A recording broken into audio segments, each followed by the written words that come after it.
하신다고 힘들었던 우리 윤만석 권사님, 유길자 권사님도 또 오늘 또 찬양대 서시고, 또 오랜만에 여러분 또 뵙는 분도 계시고, 모든 것들이 다 감사한 줄 믿습니다.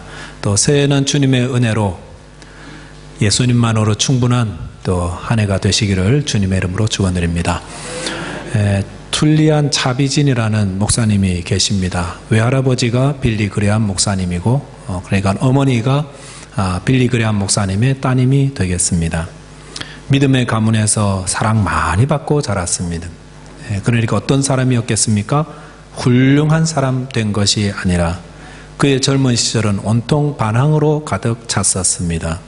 믿음의 가문에서 풍성한 사랑 받고 자랐지만은 사춘기에 이르러서 이 툴리안의 아내는 알지 못한 불만으로 무조건 반항하는 거예요. 작은 거짓말이 큰 거짓말이 되고, 큰 거짓말이 일상이 되어버리고, 툭하면 싸움을 걸고, 부모와 자식 간의 싸움은 날이 갈수록 깊어져 갔습니다. 부모님은 그 관계를 회복해 보려고 온갖 노력을 다했지만 그럴 때마다 이 툴리안은 더욱더욱 가족으로부터 멀어져 갔습니다. 또 후에 그가 그렇게 고백했습니다. 알지 못하는 공허함이 그 안에 있었는데 일부러 청개구리처럼 굴었노라고 이렇게 고백하였습니다. 그래서 방황할 때 그의 꿈은 자기 마음대로 사는 것이었습니다. 마음대로 살면 뭔가 잘 될 줄 알았습니다. 그래서 16살 때 집을 나왔고 자기 마음대로 살기 시작했습니다. 그런데 이상한 사실은 자기 마음대로 살면 행복할 줄 알았는데 전혀 그렇지 않았다는 것입니다. 세상의 쾌락으로 달려가면 달려갈수록 그 어떤 참된 만족으로부터는 점점점 멀어지는 것 같았다고 하였습니다. 사는 의미도 없어지고 뭐가 잘못됐는데 어디서부터 잘못된지도 알지 못하는 혼돈 속에 빠지고 말았습니다. 거기서 그는 어렴풋이 그토록 그가 만나기를 거절하였던 하나님이 자기에게로 오고 계시다는 것을 느꼈다고 했습니다. 아무리 애를 써서 하나님의 추격권으로부터 벗어나려고 했지만은 결국 하나님 앞에 돌아와서 용서를 구하고 도와달라고 부르짖게 되었습니다. 그리고 20년 만에 처음 안식을 누리게 되었다고 고백을 하였습니다. 그리고 외할아버지를 본받아서 정말 좋은 목사님이 되었습니다. 이 툴리안 목사님이 후에 이렇게 말을 하였습니다. 하나님을 정말로 알고 싶으면 그분과 개인적인 관계를 맺어야 한다. 하나님을 정말로 알고 싶으면 그분과 개인적인 관계를 맺어야 합니다. 하나님께서 우리를 특별한 존재로 만드셨습니다. 특별하다는 것은 하나님과 관계를 맺도록 설계되었다는 것입니다. 그리고 하나님과 관계를 맺고 하나님을 알아갈수록 그때라야 원래 창조된 목적대로 살아가며 참된 만족과 행복을 누리며 살 수 있다라는 것입니다. 툴리안 목사님과 비슷한 방황을 하였던 어거스틴도 이런 말을 하였습니다. 하나님, 당신은 당신 자신을 위해 우리를 만드셨습니다. 그래서 우리 마음은 당신 안에서 쉬기 전까지 늘 불안합니다. 우리는 하나님과 관계를 맺도록 창조되었습니다. 그렇게 설계되어 있습니다. 하지만 많은 분들이 하나님을 알지 못하고 개인적 관계를 맺지 못하고 있습니다. 그래서 불안하고 만족이 없고 늘 부족한 인생이 되는 것입니다. 여러분에게 하나님은 누구십니까? 여러분에게 하나님은 누구십니까? 여러분은 하나님을 어떤 하나님으로 알고 계십니까? 툴리안처럼 우리 외할아버지가 훌륭한 목사님이신데 그래서 하나님은 우리 외할아버지의 하나님이십니다. 이렇게 고백하고 계시지는 않습니까? 한국에 계시는 저희 어머니 정말 훌륭한 권사님이시고 성령 체험도 많이 하시고 기도도 많이 하신 분인데 우리 하나님은 우리 어머님의 하나님이십니다. 이런 분의 하나님은 친정 어머님의 하나님이시지 나의 하나님이 아닙니다. 저희 남편이 혹은 저희 아내가 늘 기도하고 하나님을 늘 가까이 합니다. 저희 목사님이 신령해서 하나님을 잘 압니다. 혹시 하나님에 대해 이야기하라고 하면은 혹시 이렇게 대답하고 계시지는 않습니까? 그렇게 대답하는 분이라면은 제가 장담하건대, 아니 성경이 말하기를 그런 분은 분명히 부족한 인생을 살고 계신 분이 틀림없습니다. 아무리 많은 것을 소유하고 하고 싶은 거 다 하며 살고 있다 할지라도 왠지 알지 못하는 불안을 호소하고 계실 것입니다.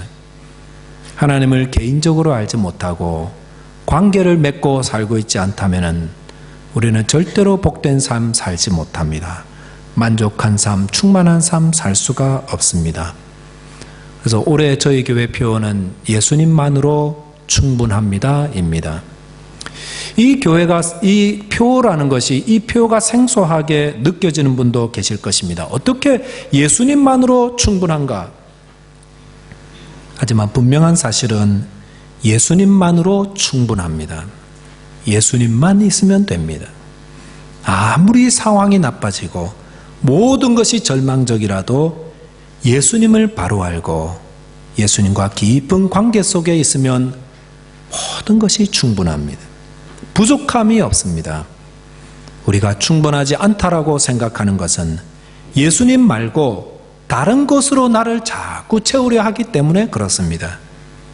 무엇이 있어야 충분할 것 같습니까? 여러분, 지금에서 무엇이 더 있어야 할 것 같습니까? 혹 내가 마음대로 살아보면 충분할 것 같다고 생각하십니까? 많은 분들이 그런 삶을 살아가고 있습니다. 그러면서도요, 늘 갈증을 느끼고 있습니다. 충분하지가 않다라는 것입니다. 그래서 늘 두리번거리면서 방황하고 있습니다. 하지만 우리가 예수님을 바로 알고 그 예수님을 체험하며 내 삶 가운데 예수님과 깊은 관계를 맺고 살아가면 우리는 더욱 풍성해지고 하나님이 기뻐하는 삶을 살아가게 됩니다. 예수님은 누구십니까? 오늘 본문을 통해서 함께 배우고 알아가고 예수님과 깊은 관계를 맺어서 풍성하고 부족함 없는 인생 되시기를 바라겠습니다. 첫째로 예수님은 어떤 분인가? 예수님은 만유의 근본이 되십니다. 예수님은 만유의 근본이십니다. 여기 보이는 화초들, 공기, 하늘, 또 옆에 계신 분들 다 만유죠, 만유. 나무들 만유, 지구 만유, 보이지 않는 어떤 흐름들, 영들 다 만유예요. 만유의 근본이 누구시라고요? 예수님이십니다. 본문 15절에 보시면은 그는 보이지 아니하는 하나님의 형상이시요 모든 피조물보다 먼저 나신이시니 라고 하였습니다. 골로새 교회에 편지하면서 바울이 예수님에 대해서 말씀하기를 예수님은 보이지 않는 하나님의 형상입니다 이렇게 말하였습니다. 하나님은 우리 눈에 보이는 분이 아닙니다. 하나님을 자꾸 보여달라 그러는 거는요, 자꾸 바람을 좀 보게 해주세요 이런 거하고 똑같은 거예요. 하나님은 우리 눈에 보이지 않는 분이십니다. 하지만 그 하나님을 볼 수 있게 나타난 분이 예수님입니다. 예수님은 보이지 않는 하나님의 형상입니다. 그래서 예수님은 그의 제자들에게 이렇게 말씀하셨죠. 나를 본 자는 아버지를 보았다. 이 말씀은 또 우리를 또 혼란스럽게 만들죠. 어떻게 예수님을 본 사람이 하나님을 본 사람입니까? 아들을 본 자가 아버지를 보았다고요? 아니, 그래도 쌍둥이가 아닌 이상 어떻게 아들을 봤는데 아버지를 보겠어요? 우리는 늘 뭘 보려고 그럽니까? 뭘 보고 싶은 거죠? 하나님이 정말 우리가 알고 있는 예수님 사진처럼 수염이 있는지, 눈은 두 개인지, 눈은 하나인지, 남자인지 여자인지, 이렇게 자꾸 그런 걸 보려고 그러는데요. 성경이 말씀하는 바는 그런 게 아니죠. 요한복음 1장 18절 보시면은 본래 하나님을 본 사람이 없으되 아버지 품속에 있는 독생하신 하나님이 나타내셨느니라 라고 하였습니다. 예수님은 하나님을 나타내신다고 하였습니다. 예수님은 무엇을 보여주려고 그러시는 거죠? 하나님의 팔이 어떻게 생겼는지, 얼굴 형태가 어떤지, 이게 아니라 하나님의 속성이죠. 예. 그래서 하나님이 얼마나 사랑이 넘치는가, 하나님의 공의는 어떤 건가, 하나님의 능력은 어떤가, 하나님의 영광은 어떤가, 그리고 하나님이 얼마나 죄인들을 구원하시고자 하는지 그 마음은 어떤가, 예수님이 뭘 자꾸 나타내려고 그러신지를 보셔야 됩니다. 하나님의 속성이고 하나님의 뜻이지 결코 어떤 외모, 형상 이게 아니라는 것입니다. 예수님은 하나님의 겉모양을 보여주는 분이 아닙니다. 하나님이 입으신 옷감이 어떤 건가? 머리카락이 어떤가? 무슨 색깔인가?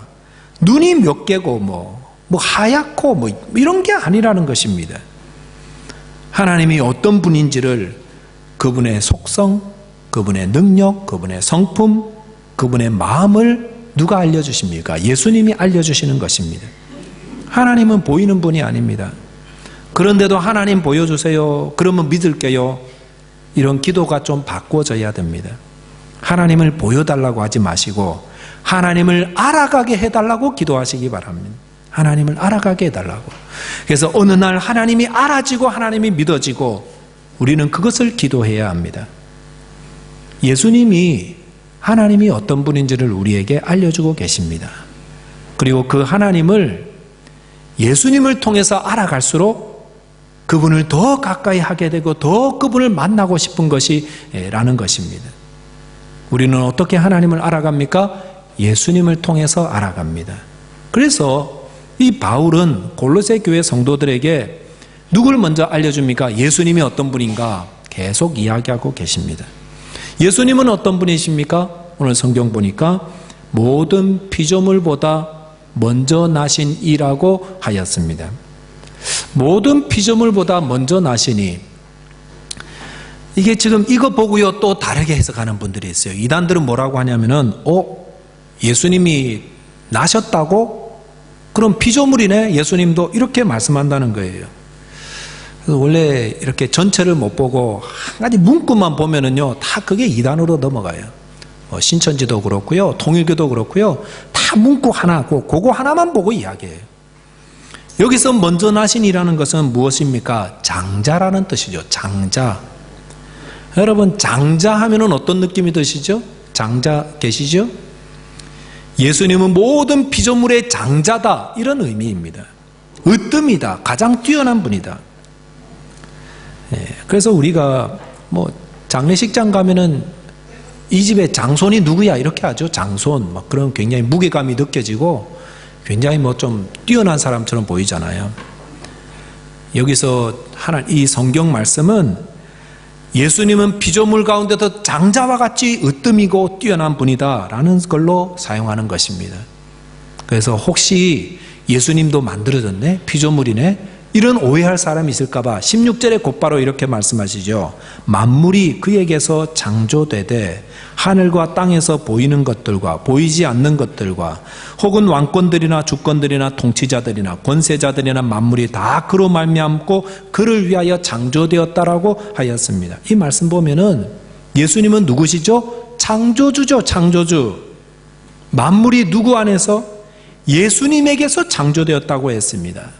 그래서 하늘과 땅에 있는 모든 것들, 보이는 것들과 보이지 않는 것들, 천사들, 영들 다 통틀어서 예수님으로 말미암고 예수님을 위하여 창조되었다. 그래서 이 말씀 한번 잘 생각해 보십시오. 이 땅에 있는 모든 것이 예수님 안에서 창조되었고 예수님으로 말미암았고 예수님을 위하여 창조되었다면은 이 땅의 모든 것은 누가 있어야 의미가 있는 것입니까? 바로 예수 그리스도이십니다. 예수 그리스도가 있어야 모든 것이 의미가 있습니다. 17절에 보시면은 또한 그가 만물보다 먼저 계시고 만물이 그 안에 함께 섰느니라 라고 하였습니다. 온 만물은 예수 안에 서 있습니다. 예수님은 온 만물을 품고 그 안에 모든 것을 자라게 하시는 모판과도 같습니다. 모판이 어떤 것입니까? 벼들을 이렇게 벼씨앗을 이렇게 판에다가 그 안에 다 뿌리죠. 그럼 그 안에서 잘 자라잖아요. 그런 것처럼 모든 만물이 예수님 안에서 잘 세워지고 잘 존재하게 하는 그분이 예수님이라는 것입니다. 저와 여러분도 마찬가지예요. 그 안에 있다라는 것입니다. 마가복음 4장에 보시면은 예수님을 태운 배가 큰 풍랑을 만나서 물이 배에 막 가득 차게 되었습니다. 침몰 직전에 제자들이 예수님을 깨우며 도움을 청하였습니다. 그랬을 때에 마가복음 4장 39절에 보시면은 예수께서 깨어 바람을 꾸짖으시며 바다더러 이르시되 잠잠하라 고요하라 하시니 바람이 그치고 아주 잔잔해지더라 라고 하였습니다. 예수님이 바람을 꾸짖으시고 바다더러 잠잠하라 고요하라라고 하였습니다. 그러자 바람이 그치고 아주 잔잔해졌다라고 했습니다. 우리가 이 말씀을 너무 많이 들어가지고요, 의련히 그러나 보다 생각하는데요. 잠깐 한번 생각해 봅시다. 여러분 바닷가에 가보셔서 아시겠지만은 어떤 날은 바람이 불어서 파도가 막 치는 그런 날도 가보셨을 거고, 어떤 날은 아주 잔잔할 때도 가보셨을 것입니다.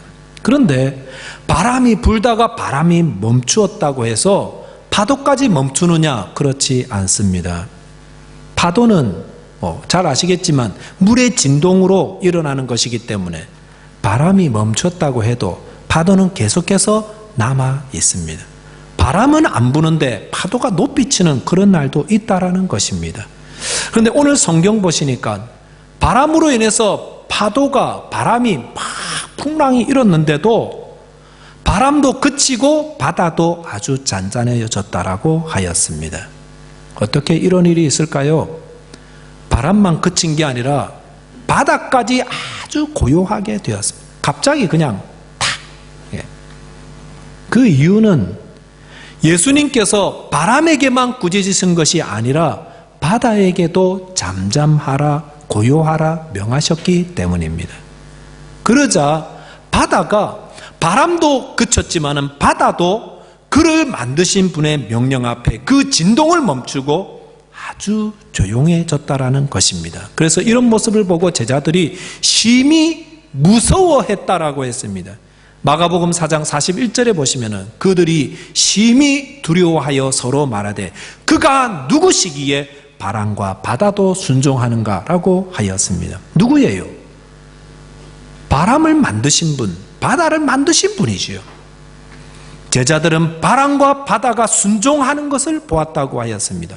훈련받은 사냥개가 주인의 명 앞에 즉시 자세를 낮추고 탁 스톱하고 앉듯이 바람과 바다도 그 주인이신 예수님 앞에, 그 말씀 앞에 곧바로 순종하였던 것이었습니다.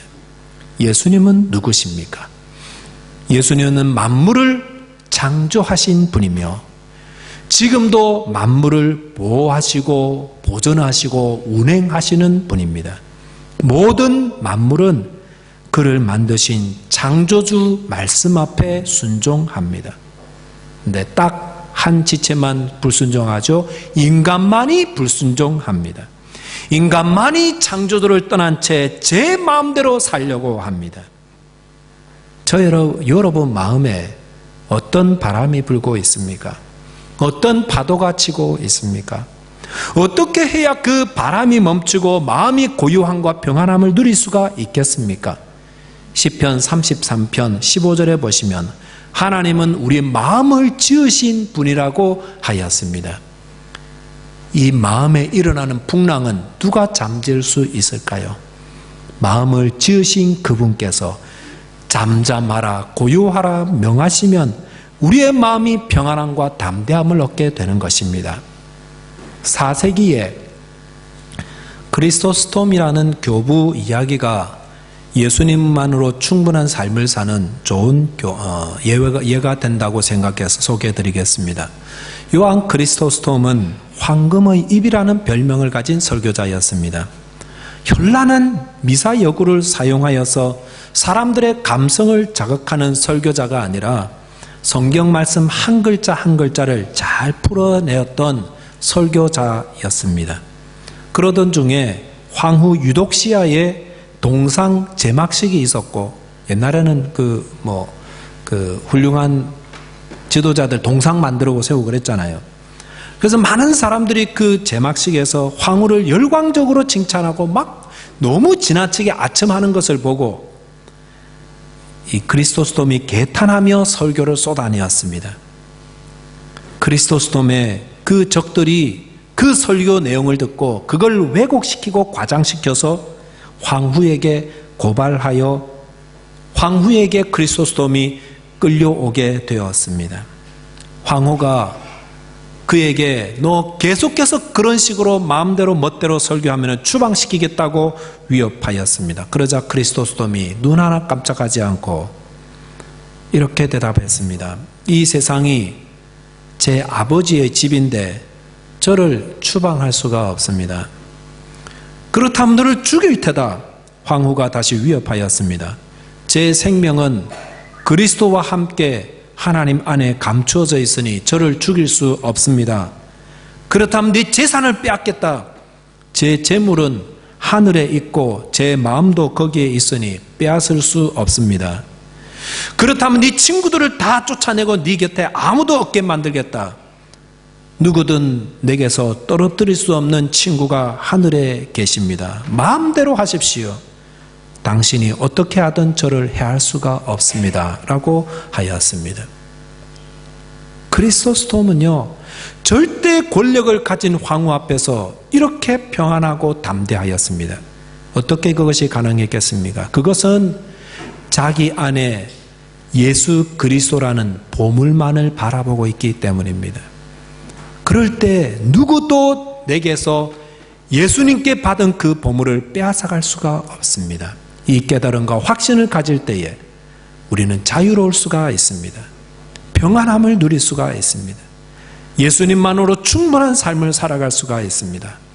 예수님은 만유의 주가 되시고 모든 만물의 창조주요 주인이 되십니다.